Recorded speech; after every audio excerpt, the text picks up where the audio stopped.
Welcome to free online physics study by Sitre sir.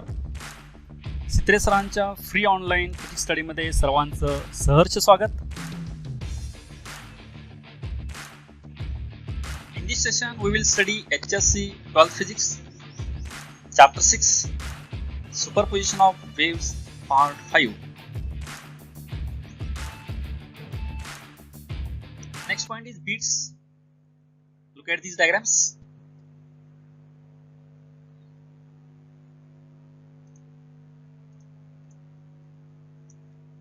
When there is superposition of two sound waves having same amplitude but slightly different frequencies traveling in the same direction, the intensity of sound varies periodically with time. This phenomenon is known as production of beats. दोन waves same amplitude च्या एकाच direction मध्ये travelling होत आहेत. त्यानंतर slightly different frequencies, त्या दोन्हीच्या wave मध्ये थोडीशी फ्रिक्वेन्सी डिफरन्स आहे आणि या वेव्ह जर मिक्स झाल्या, सुपरपोज झाल्या, तर त्यांची रिझल्टंट जी वेव्ह आहे त्याची इंटेन्सिटी जी आहे पिरियडिकली व्हॅरी होते, पिरियडिकली कमी जास्त होते, चेंज होते. This phenomenon is known as production of beats. तर या डायग्राम मध्ये ही फर्स्ट साऊंड वेव्ह आहे, ही सेकंड साऊंड वेव्ह आहे. या दोन्ही वेव्ह मिक्स झाल्यानंतर हे इथं पॅटर्न जे तयार झालं आहे, रिझल्टंट जी वेव्ह तयार झाली याची इंटेन्सिटी व्हॅरी व्हायला पिरियडिकली. इथं पण या डायग्राम मध्ये सेम आहे, पहिली वेव्ह आहे, दुसरी वेव्ह आहे, दोन्ही मिक्स झाल्यानंतर हे हा जे पॅटर्न तयार झाला बीट्स म्हणायचा. इकडे पण ह्या एनिमेशन मध्ये ग्रीन कलर, रेड कलर ह्या दोन वेव्हज आहेत, स्लाइट डिफरंट फ्रिक्वेन्सीचा मिक्स झाल्यानंतर रिझल्टंट वेव्ह जी ही ब्ल्यू कलरची दिसते, यामध्ये इंटेन्सिटी बघा कमी झालेली इथं मॅक्सिमम आहे, इंटेन्सिटी कमी जास्त होत आहे, व्हॅरिंग होत आहे periodically. The occurrence of maximum intensity are called waxing and those of minimum intensity are called waning. जिथं जिथं हे मॅक्सिमम इंटेन्सिटी तयार झाली तर ह्याला वॅक्सिंग म्हणायचं, मिनिमम इंटेन्सिटीला वॅनिंग म्हणायचं. इथं सुद्धा ह्या डायग्राम मध्ये हे मॅक्सिमम इंटेन्सिटी आहे, याला वॅक्सिंग म्हणायचं, मिनिमम इंटेन्सिटीला वॅनिंग म्हणायचं. ह्याच्यामध्ये इथं हे वॅक्सिंग आहे, मॅक्सिमम इंटेन्सिटी, इथं कमी इंटेन्सिटी वॅनिंग आहे. One waxing and successive waning together constitute a one beat. हे वन वॅक्सिंग आणि वन वॅनिंग जे आहे हे दोन्हींना मिळून टुगेदर एक बीट म्हणायचं. The number of beats heard per second is called beat frequency. एका सेकंदाला किती बीट्स ऐकायला मिळतात ते म्हणजेच काय, बीट फ्रिक्वेन्सी म्हणायचं त्याला.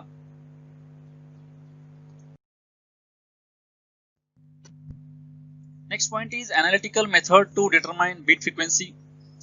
तर टू वेव्हज आहेत travelling along same direction, same amplitude, slightly different frequencies mix together, then beat formation takes place. तर हे जे बीट फॉर्मेशन होतं याचं आपल्याला रिझल्टंट वेव्हचं एक्सप्रेशन डिटरमाइन करायचं आहे. त्यासाठी consider two sound waves having same amplitude and slightly different frequencies N1 and N2. दोन वेव्हज आपण घेतलेले तिथं कन्सिडर केले, ज्याच्यामध्ये पहिल्या वेव्हची फ्रिक्वेन्सी N1 आहे, दुसऱ्या वेव्हची फ्रिक्वेन्सी N2 आहे. या डायग्राम मध्ये एनिमेशन मध्ये बघा ग्रीन वेव्ह, रेड वेव्ह ह्या दोन वेव्हज आहेत आणि ह्या दोन वेव्ह मिक्स झाल्यानंतर ही ब्ल्यू वेव्ह रिझल्टंट वेव्ह तयार होते. या दोन ग्रीन जे आणि रेड वेव्ह जे आहेत त्याची इक्वेशन जे आहेत ती equations y1 equal to a sine of 2 pi n1t minus x by lambda 1 first wave equation, y2 equal to a sine of 2 pi into bracket n2t minus x by lambda 2 bracket complete.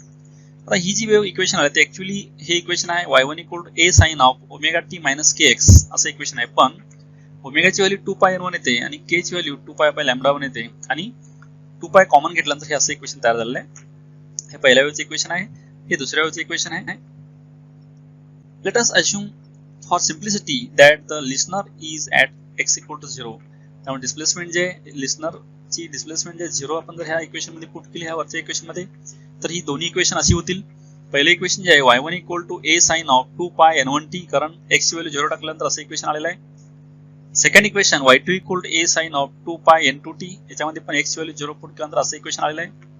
याच्यामध्ये y1 हे पहिल्या वेव्हचे equation आहे, y2 हे दुसऱ्या वेव्हचे equation आहे. दोन्ही a जे आहेत हे दोन्ही वेव्हचे एम्प्लिट्यूड सेम आहेत a. त्यानंतर n1 ही पहिल्या वेव्हची फ्रिक्वेन्सी आहे, n2 ही दुसऱ्या वेव्हची फ्रिक्वेन्सी आहे.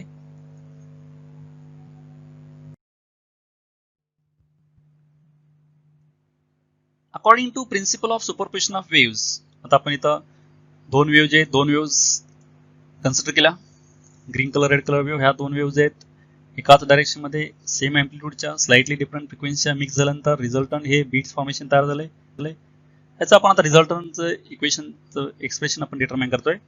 ते एक्सप्रेशन जे आहे mixing according to superposition mixing of these two waves y1 plus y2 is equal to y resultant wave. Now y1 putting value of y1 that is a sin of 2 pi n1t and putting value of y2 a sin of 2 pi n2t. And using this expression here, sin c plus sin d equal to 2 sin c plus d by 2 cos c minus d by 2. Here sin 2 pi n1t plus sin 2 pi n2t is, now here a is common, 2 sin 2 pi n1t plus 2 pi n2t by 2 cos 2 pi n1t minus 2 pi n2t by 2, and solving this and taking common 2 pi you will get 2a sin of 2 pi into bracket n1 plus n2 upon 2 bracket complete into t cos of 2 pi into bracket n1 minus n2 by 2 bracket complete into t. Now here again rearranging terms, taking cos first term, he cos ची term जी आहे ही cos term अगोदर आपण लिहिली, त्यामध्ये पण आपण हे cos ची टर्म अगोदर लिहिली आहे, नंतर ही sin ची टर्म लिहिली आहे.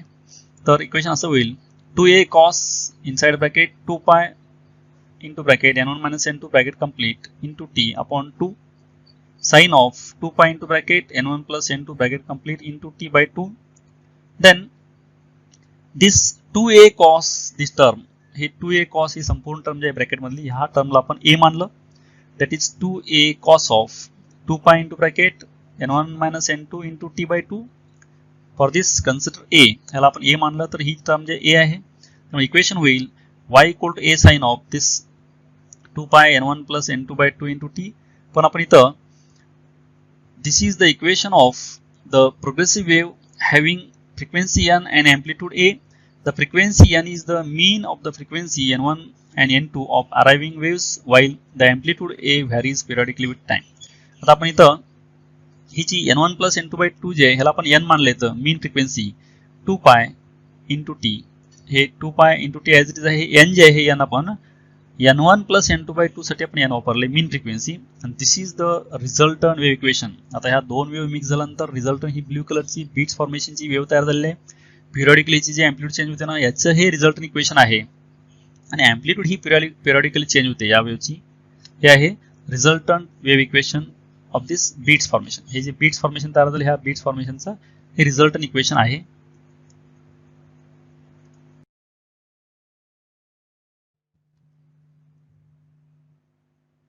Next one is for maximum amplitude that is called waxing. आता आपण दोन वेव्ह मिक्स झाल्यानंतर रिझल्टंट वेव्ह जे फॉर्मेशन होते त्या रिझल्टंट वेव्हचं आपण एक्सप्रेशन डिटरमाइन केलं. त्याच्यामध्ये ही जी रिझल्टंट वेव्ह आहे ह्याची अँप्लिट्यूड जे आहे पिरियॉडिकली व्हॅरी होते, आणि ज्याच्यामध्ये आपण मॅक्झिमम अँप्लिट्यूड जिथं असतं त्याला आपण वॅक्सिंग म्हणतो, कमीत कमी अँप्लिट्यूड जिथं असतं त्याला वॅनिंग म्हणतो. मग ह्या दोन्ही वेव्ह मिक्स झाल्यानंतर फर्स्ट काय तयार होतं, वॅक्सिंग वॅनिंग, त्यानंतर आणि नेक्स्ट किती वेळानंतर वॅक्सिंग तयार होणार म्हणजे मॅक्झिमम अँप्लिट्यूडचे हे आपण आता डिटरमाइन करायचं आहे. तर आपण अँप्लिट्यूड जे आहे ही मॅक्झिमम म्हणजे किती असते, पहिल्या वेव्हची अँप्लिट्यूड ए आहे, दुसऱ्याची ए आहे, हायेस्ट अँप्लिट्यूड 2a असू शकते, 2a पेक्षा जास्त अँप्लिट्यूड असू शकत नाही, टोटल अँप्लिट्यूड ए. पण आपण मागच्या एक्सप्रेशन मध्ये ए जे आहे आपण 2a cos inside bracket 2 pi into bracket n1 minus n2 bracket complete by 2 into t, ह्याला आपण काय केलं a मानलं आपण. मग हे जे a आहे अँप्लिट्यूड वेव्हची रिझल्टंट वेव्हची ही हायेस्ट म्हणजे 2a असते प्लस ऑर मायनस 2a. मग याला आपण इक्वेट केलं, ही अँप्लिट्यूड आपण हायेस्ट अँप्लिट्यूडला इक्वेट केली दॅट इज 2a ला plus or minus. Then this 2a cancels that is this cos term equal to plus or minus 1.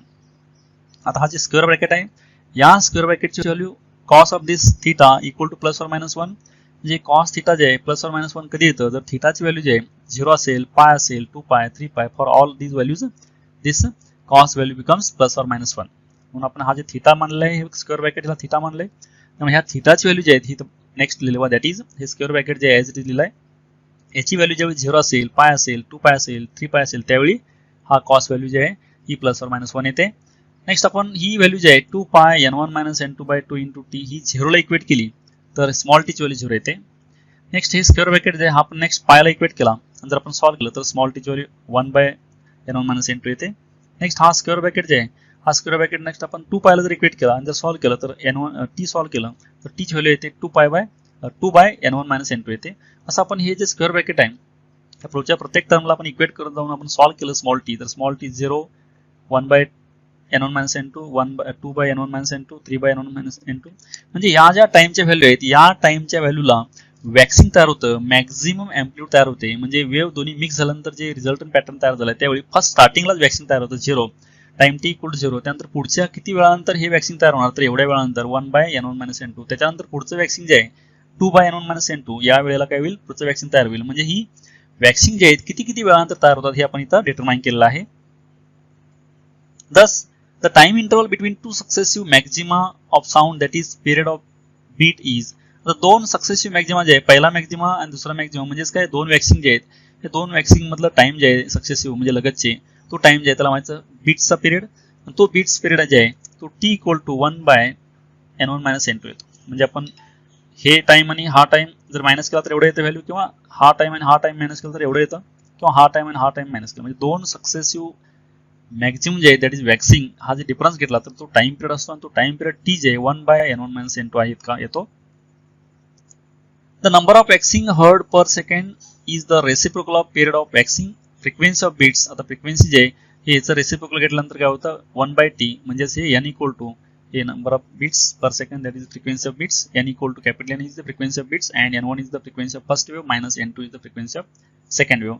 हे frequency beats, beat frequency n इतकी आली आणि टाइम पिरियड इतका येतो, हे वॅक्सिंग साठी आलं.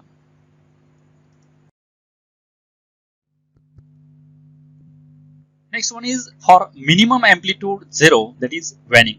आपण पाहिलेलं आहे की दोन वेव्ह मिक्स झाल्यानंतर कमीत कमी जिथं अँप्लिट्यूड असते इथं याला वॅनिंग म्हणतो आपण, minimum.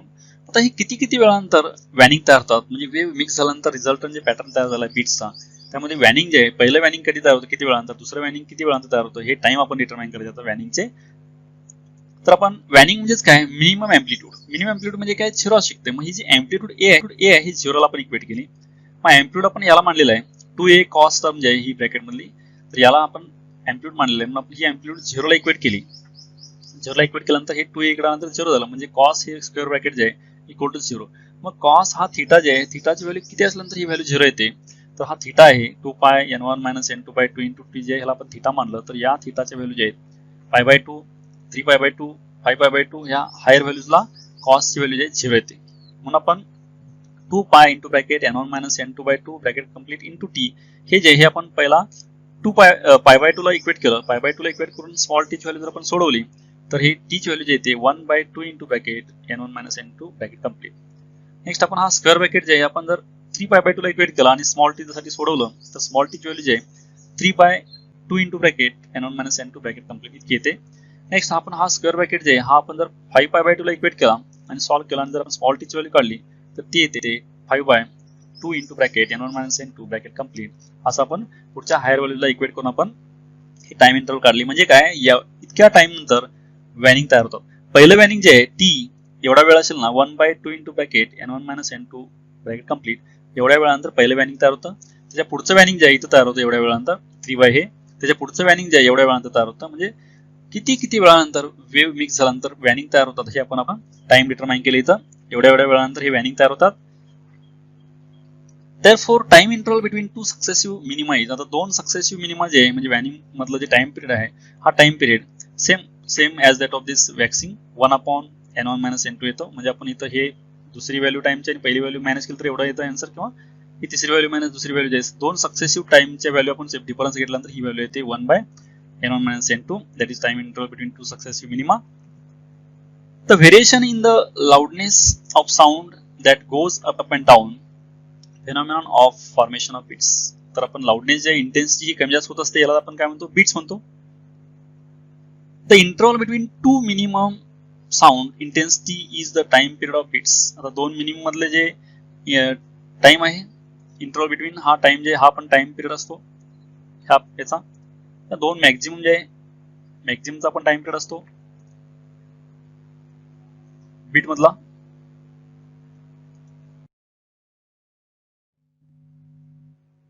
Next point is applications of beats. आता आपण बीट्स फॉर्मेशन जे बघितलेलं आहे दोन वेव्ह मिक्स झाल्यानंतर जे बीट्स फॉर्मेशन तयार होतं त्या बीट्सचे काय ऍप्लिकेशन्स आहे. त्यामध्ये फर्स्ट ऍप्लिकेशन आहे the phenomenon of beats is used for matching the frequencies of different musical instruments by artist. When beat frequency becomes equal to 0, effect of playing such instruments gives a pleasant music. म्हणजे आपण musician जे असतात, म्हणजे songs असतील किंवा काही function असतील त्यामध्ये जे वेगवेगळे इन्स्ट्रुमेंट असतात ते वेगवेगळे instrument before starting the function ते चेक करतात आणि जवळपास सर्व जेवढे इन्स्ट्रुमेंट आहे त्या प्रत्येक इन्स्ट्रुमेंटची जवळपास फ्रिक्वेन्सी सेम होते आणि डिफरन्स फ्रिक्वेन्सी जेवढी कमी असेल तेवढे बीट्स झिरो होतात आणि त्यामुळं तो जे साऊंड तयार होतो सगळे जे इन्स्ट्रुमेंट आहे सर्वांचं साऊंड वेव्ह मिक्स झाल्यानंतर जे रिझल्ट वेव्ह तयार होईल तर ते प्लेझंट साऊंड ऐकायला मिळतो. जर यामध्ये बीट फ्रिक्वेन्सी झिरो असेल तर ही बीट फ्रिक्वेन्सी कमीत कमी ठेवतात त्यामुळं प्लेझंट साऊंड ऐकायला मिळतो. हे म्युझिशियन किंवा फंक्शनमध्ये कार्यक्रमामध्ये वगैरे हे सर्व जे इन्स्ट्रुमेंट वाजवतात त्यामध्ये हे उपयोग होतो याचा बीट्सचा. हे बीट फ्रिक्वेन्सी झिरो करून सर्व इन्स्ट्रुमेंट जर एकाच जवळपास फ्रिक्वेन्सी आल्यानंतर प्लेझंट साऊंड ऐकायला मिळतो. हे फर्स्ट ऍप्लिकेशन आहे बीट्सचं. सेकंड ऍप्लिकेशन जे आहे, the speed of an aeroplane can be determined by using Doppler radar. तर एरोप्लेनचं स्पीड डिटरमाइन करण्यासाठी रडार ही सिस्टीम वापरतात. त्या रडारमध्ये phenomenon of beats arising due to the difference in frequency produced by the source and received at the source after reflection from the aeroplane allows us to calculate the velocity of the aeroplane. आता aeroplane जे long distance aeroplane हे आपण त्याची velocity determine करण्यासाठी radar हा concept वापरतात. यामध्ये incident wave आणि रिफ्लेक्टेड वेव्ह जे ह्या दोन्हींचं मिक्सिंग करून बीट्स फॉर्मेशन होतं त्याच्यावरून ही जे स्पीड आहे त्याचं स्पीड ही डिटरमाइन करतात एरोप्लेनचं. किंवा सेम कन्सेप्ट ह्या याच्यामध्ये सुद्धा वापरतात. The same principle is used by traffic police to determine the speed of vehicle to check whether speed limit is exceeded. म्हणजे ट्रॅफिक पोलीस जे दूरहून जाणारं वाहन असतं त्या वाहनाचं स्पीड डिटरमाइन करण्यासाठी सुद्धा ह्या सेम कन्सेप्टचा वापर करतात बीट्सचा. त्यांच्याकडं स्पीड डिटेक्टिंग गन असतात. स्पीड डिटेक्टिंग गनवरून त्यांनी ते स्पीड डिटरमाइन करतात की जे लिमिट आहे त्या लिमिटपेक्षा जास्त स्पीडनं चालल्यात काय व्हेकल्स हे चेक करण्यासाठी हे स्पीड डिटेक्टर इन्स्ट्रुमेंट जे आहे त्यामध्ये हे सेम प्रिन्सिपल वापरतात बीट्सचं. किंवा सोनार जे आहे sound navigation and ranging works on the similar principle for determining speed of submarine using sound source and sensitive microphones. तर सबमरीन जे आहेत समुद्रामधून जाणारे जे जहाजाचं सबमरीन्स ह्या सबमरीन जे ह्या सबमरीनचं स्पीड पण डिटरमाइन करण्यासाठी हे सोनार कन्सेप्ट जे हा पण on the based on the beats ह्या बीट्सच्या प्रिन्सिपलवरतीच हे पण वापरतो. त्यानंतर Doppler ultrasonography and echocardiogram works on similar principle. आपण इकोकार्डिओग्राम किंवा सोनोग्राफी जे करतो अल्ट्रासोनोग्राफी ह्याच्यामध्ये सुद्धा बीट्सचा ह्या कन्सेप्टचा वापर होतो.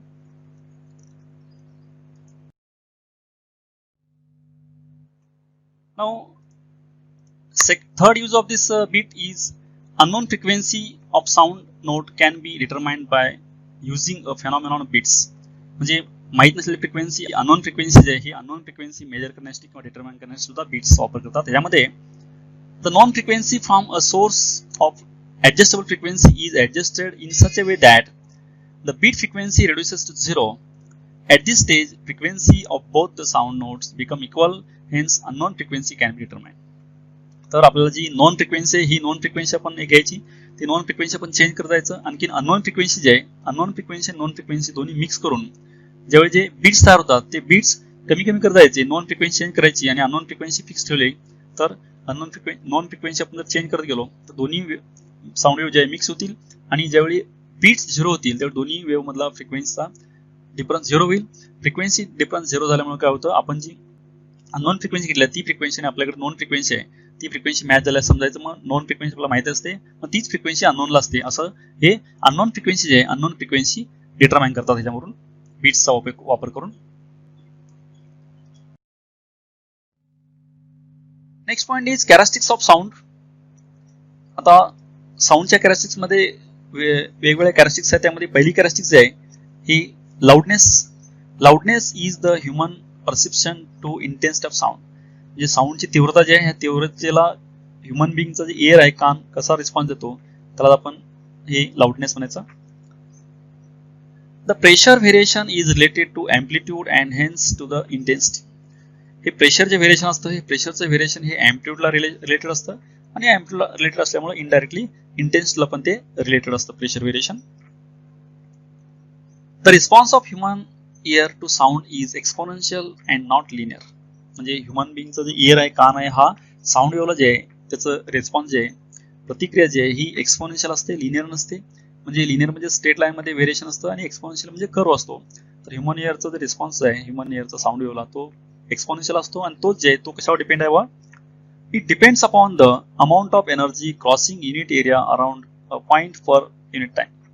त्यामुळे हे जे रिस्पॉन्स जे आहे कानाचा साऊंडला तो आहे त्याची एका युनिट एरियावरती आणि एका युनिट टाइम मध्ये किती एनर्जी क्रॉस होते त्या ह्याच्यावर पण डिपेंड असतो हा साऊंड हे ह्युमन इयरचं. Intensity is proportional to the distance of source from the listener. तर इंटेन्सिटी जी असते ही डिस्टन्स अँड लिसनर जे आहे म्हणजे सोर्स ऑफ साऊंड जे आहे जिथून साऊंड निघते बाहेर पडते आणि लिसनर जे आहे ऐकणार जे आहे त्या दोघांमध्ये किती अंतर आहे ह्याच्यावरती पण डिपेंड असतं. जेवढं डिस्टन्स जास्त असेल तेवढी इंटेन्सिटी कमी येते, जेवढं डिस्टन्स कमी असेल तेवढी इंटेन्सिटी जास्त असते. जितकं आपण जवळ उभं राहू साऊंड सोर्स ऑफ साऊंडच्या तेवढी आपल्याला इंटेन्सिटी जास्त ऐकायला मिळते. फॉर एक्झाम्पल स्पीकर आहे, स्पीकरच्या जितकं आपण जवळ जाऊ तितकं आपल्याला तो लाऊडनेस जे इंटेन्सिटी आपल्याला जास्त वाटते. ही लिसनर आणि सोर्सच्या डिस्टन्सवर डिपेंड आहे. Second, the motion of air. Motion of air म्हणजे ज्या दिशेमध्ये साऊंड वेव्ह येते त्याच दिशेमध्ये पण वारेची डायरेक्शन असेल, एअरची डायरेक्शन असेल तर आपल्याला जास्त इंटेन्सिटी ऐकू येते आणि अपोजिट असेल तर आपल्याला कमी इंटेन्सिटी ऐकू येते. त्याच्यानंतर आहे डेन्सिटी ऑफ मीडियम. माध्यम जे आहे डेन्सिटी जे आहे त्या डेन्सिटीवरती पण ही इंटेन्सिटी डिपेंड असते. त्याच्यानंतर surface area of sound body and square of amplitude. तर सरफेस एरिया जे आहे साऊंड बॉडीचा जेवढा सरफेस एरिया जास्त असेल तेवढी जास्त असते इंटेन्सिटी अँप्लिट्यूड. त्याच्या स्क्वेअरवर डिपेंड असते ती intensity. Scientifically sound is specified not bye it's intensity but by sound level beta that is expressed in decibel defined as. तर सायंटिफिकली साऊंड जे आहे हा त्याच्या इंटेन्सिटीवरती स्पेसिफाईड करत नाही तर तो त्याचे लेवल जे आहे साऊंड लेवल डेसिबल मध्ये मेजर करतात आणि ते डिफाईन करतात असे beta equal to 10 log of to the base 10 I by I naught and where this 1 decibel equal to 1 by 10 bell. हे जे साऊंड इंटेन्सिटी ही डेसिबल मध्ये पण मेजर करतात आणि बेल मध्ये पण मेजर करतात. हे कन्व्हर्शन युनिट आहे. 1 decibel equal to 1 by 10 bell आहे. आणखी इथं where I naught that is I0 is minimum reference intensity that is 10 raised to minus 12 watt per meter square that normal human ear can hear. म्हणजे normal माणसाचा जे कान आहे तो किती ऐकू शकतो ती कॅपॅसिटी म्हणजे इथं I naught आहे, I0 आहे इथं minimum reference intensity. Loudness is different at different frequencies. वेगवेगळ्या फ्रिक्वेन्सीला लाऊडनेस हा वेगळा असू शकतो. इव्हन फॉर सेम इंटेन्सिटी जरी सेम इंटेन्सिटी असली तरी फ्रिक्वेन्सी बदलल्यामुळे लाऊडनेस पण बदलू शकतो. For measuring loudness the unit phon is used. Phon हे युनिट आहे, लाऊडनेस मेजर करायसाठी वापरतात. डेसिबल पण आहे, बेल पण आहे. It is equal to the loudness in decibel of any equal loud pure tone of frequency 1000 hertz. तर जे साऊंड आहे ज्याची फ्रिक्वेन्सी 1000 हर्ट्ज असते त्याची जी इंटेन्सिटी आहे लाऊडनेस ती 1 फोन असते. हे फोन हे युनिट मेजरमेंट ऑफ लाऊडनेस आहे. This is first characteristic that is loudness.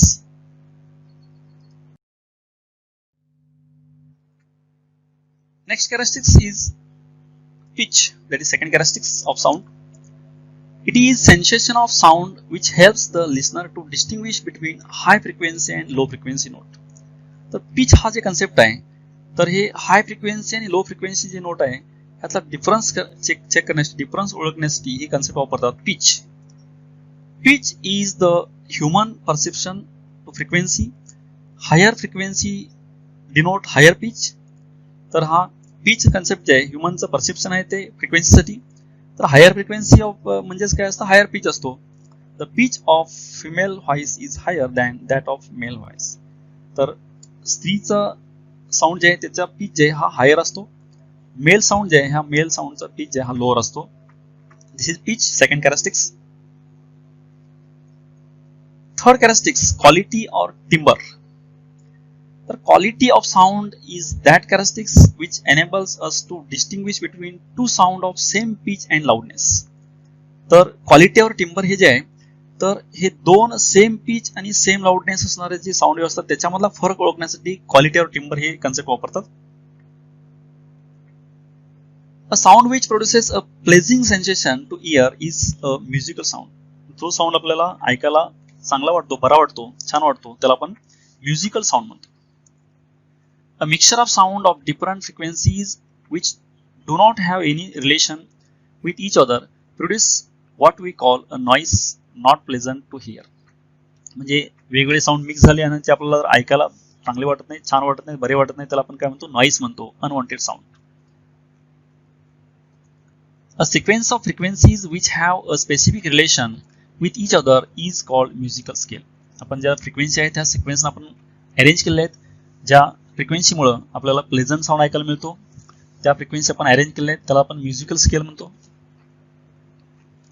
8 frequencies in specific ratio from an octave, each frequency denoting a specific note. अशा 8 फ्रिक्वेन्सी आहेत, 7 फ्रिक्वेन्सी आहेत त्या. तर 7 फ्रिक्वेन्सी आणि 8वी येते ते पहिल्याची ऑक्टेव्ह म्हणजे दुप्पट असते. ह्या फ्रिक्वेन्सी मिक्स झाल्यानंतर वेगवेगळे प्लेझंट साऊंड आपल्याला ऐकायला चांगले असे साऊंड्स तयार होतात. आणि ह्या ज्या 7 फ्रिक्वेन्सी आहेत, ह्या 7 फ्रिक्वेन्सी आहेत सा, रे, ग, म, प, द, नी, सा.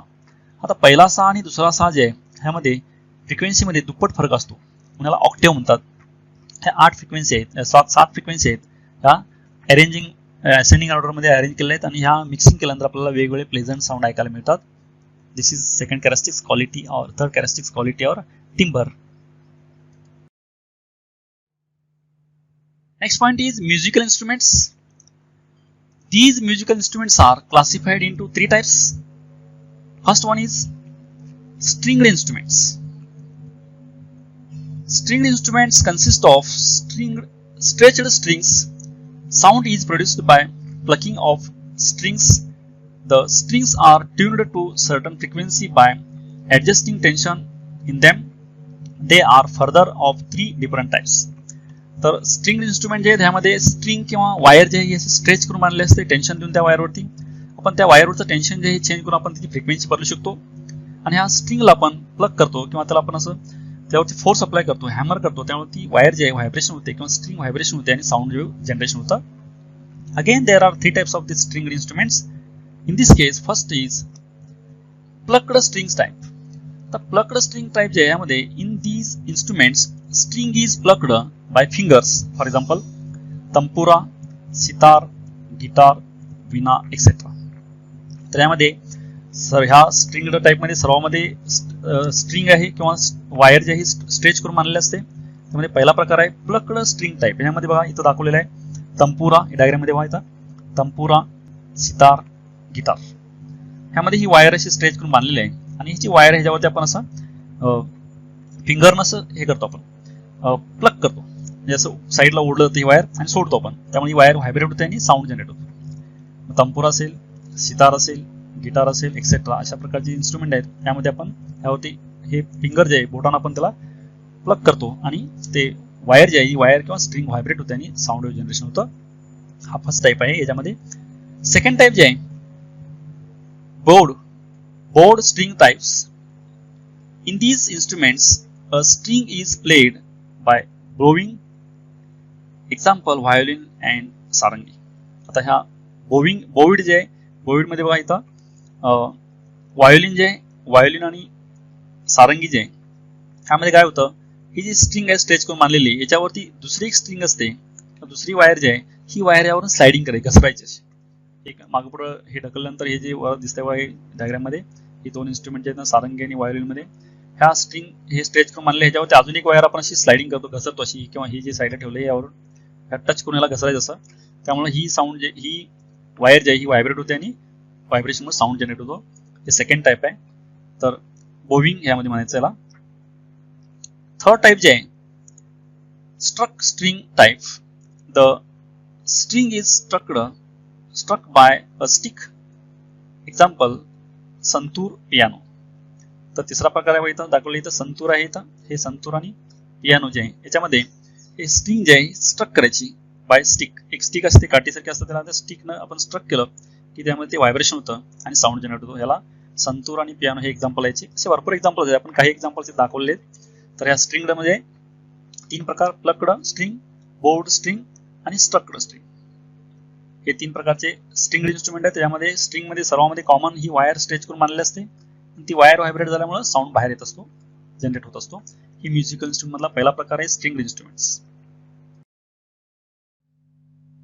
Second type of musical instruments, wind instruments. These instruments consist of air column.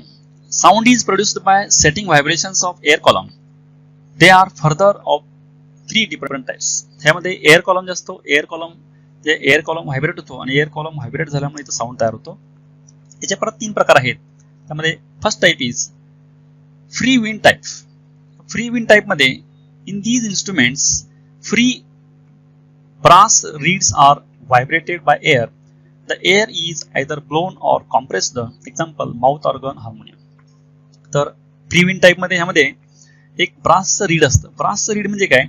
Brass हा मेटलची थिन मेटल सीट असतो, धातूचा अतिशय थिकनेस कमी असलेला पत्रा असतो आणि त्याला आपण जर एअर ब्लो केली, एअर फुंकर मारली तर तो व्हायब्रेट होतो आणि त्यामधून साऊंड जनरेट होतो. आपण ह्याला रीड म्हणायचं. रीड, ब्रास रीड असतं ते. आणि यामध्ये माउथ ऑर्गन आणि हार्मोनियम दाखवलेला हा माउथ ऑर्गन आहे आणि हार्मोनियम आहे. त्या माउथ ऑर्गन मध्ये आपण हे तोंडानं इथं एअर ब्लो करतो, एअर फुंकर मारतो. एअर फुंकर मारल्यामुळे ह्यामध्ये आत ते रीड्स असतात. रीड म्हणजे ते ब्रासचे असे धातूचे थिकनेस कमी असणारे रीड्स आहेत ते, त्यामधून एअर फुंकर मारल्यामुळे ते व्हायब्रेट होऊन साऊंड जनरेट होतो. किंवा इथं हार्मोनियम जे आहे यामध्ये पुढच्या साईडला हे एअर ब्लोईंगचं इन्स्ट्रुमेंट असतं. हलवल्यानंतर हा आतमध्ये एअर येते आणि प्रत्येक जे आपण की प्रेस करतो, ही की प्रेस केल्यानंतर आतलं जे होल्स ते पर्टिक्युलर होल ओपन होतं आणि त्यातून हवा येते. हवा ती त्या रीडवरती पडल्यामुळे रीड व्हायब्रेट होऊन साऊंड जनरेट होतो. म्हणजे जे आपण इन्स्ट्रुमेंटची की आहे, की दाबल्यावर ते रीड ओपन होऊन त्या प्रकारचा साऊंड आपल्याला ऐकायला मिळतो. आणि यामध्ये पण सूर असतात, 7 सूर, सा रे म प ध नि सा. हे आहेत पहिला type free wind type. Mouth organ आणखी हार्मोनियम हे जे एक्झाम्पल्स आहेत. असे अजून बरेच एक्झाम्पल आहेत. आपण फॉर एक्झाम्पल 2 घेतले तिथं. Edge type. In these instruments, air is blown against an edge. Example flute. Edge type म्हणजे कडा. अशी कडा असते, कडेला आपण त्या कडेवरून जर हवा फुंकर मारली, एअर ब्लो केली तर तिथून साऊंड जनरेट होतो. फॉर एक्झाम्पल फ्लूट, बासरी.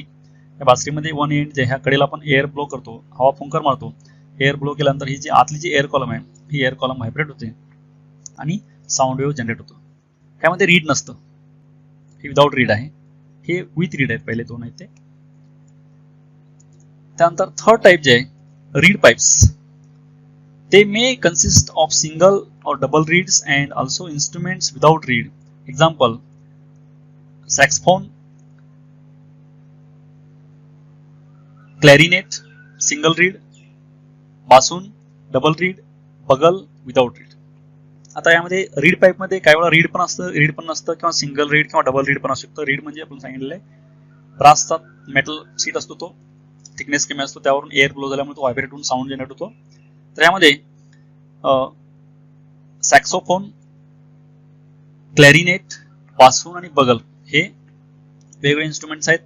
त्यामधून सॅक्सोफोन, क्लॅरिनेट जे आहे ह्यामध्ये सिंगल रीड असतं, क्लॅरिनेटमध्ये बासूनमध्ये डबल रीड असतं आणि बगल जे आहे ह्यामध्ये विदाउट रीड, ह्यात रीड नसतं. ह्यात एअर ब्लो केली तर साऊंड जनरेट होतो. These are the instruments of second type, that is wind instrument. म्हणजे यामध्ये विंड म्हणजे हवा, एअर, हवा आपण ब्लो केली, फुंकर मारली की यामध्ये काय होतं, साऊंड जनरेट होतो. Second type of instruments, wind instruments. Third type of musical instrument is percussion instruments. In these instruments, sound is produced by setting vibrations in a stretched membrane. Example: tabla, drum, dhol, mridung, sambal and dafili. तर यामध्ये एक असं membrane जे आहे stretch करून बांधलेलं असतं, जे ज्याचा थिकनेस कमी असतं, स्ट्रेच करून मेम्ब्रेन बांधलं, त्याच्यावरती आपण फोर्स अप्लाय केल्यानंतर ते व्हायब्रेट होतं आणि व्हायब्रेट झाल्यामुळे साऊंड वेव्ह जनरेट होते. त्याच्यामध्ये हे प्रिन्सिपल आहे. फॉर एक्झाम्पल तबला, हे दाखवलं आहे तबला, ड्रम, ढोल, मृदुंग आणि दफिल. त्याच्यामध्ये आपण ह्याच्यावरती हाताने यावरती हॅमर करतो, म्हणजे आपण त्यावरती फोर्स अप्लाय करतो. ड्रम असेल, तबला असेल, ढोल असेल, मृदुंग असेल, दफिल असतील, त्यावरून त्या फोर्स अप्लाय केल्यानंतर काय होतं, ते जे मेम्ब्रेन आहे स्ट्रेच करून बांधलेलं, ताणून बांधलेलं जे थर आहे, तो मेम्ब्रेन आहे, तर ते व्हायब्रेट होतं आणि साऊंड जनरेट होतं. याचा फर्स्ट टाईप आहे. सेकंड टाईप ज्याच्यामध्ये पर्कशन मध्ये, they also consist of metal type of instruments which produce sound when they struck against each other or with a better. Example: cymbals, that is झांज, xylophone. ह्यामध्ये दुसरा एक प्रकार आहे, तो त्यामध्ये आपण एक वस्तू दुसऱ्या ह्याच्यावरती कोलाइड केली, इम्पॅक्ट केला, आदळली तरी पण साऊंड येतो. फॉर एक्झाम्पल झांज, झांज केलं, सॅम्बल्स हे झांज आहे, एकमेकावरती आदळले तरी साऊंड, आपण त्याला टाळ म्हणतो, झांज म्हणतो. हे एकमेकावरती आदळले तरी पण साऊंड जनरेट होतो. किंवा झायलोफोन जे आहे, हे आपण स्टिक जे आहे, स्टिकने त्यावरती मारलं, इम्पॅक्ट केलं, कोलाइड केल्यानंतर पण इथं साऊंड जनरेट होतो. सेकंड टाईपचे ती instruments. A blow on a membrane or plate or plucking of string produces vibrations with one fundamental and many overtones. म्हणजे ब्लो असेल, मेम्ब्रेन असेल, प्लेट असेल, प्लकिंग असेल, काय असेल तर सगळ्यामध्ये तर फंडामेंटल आणि त्याच्या हायर वरचे फ्रिक्वेन्सीचे साऊंड जे आहेत त्यामध्ये जनरेट होतात, त्याला आपण ओव्हरटोन म्हणतो. These are the instruments having third type, that is fraction instruments. तिसऱ्या प्रकारचे इन्स्ट्रुमेंट आहे फ्रॅक्शन इन्स्ट्रुमेंट्स, म्युझिकल इन्स्ट्रुमेंट्स.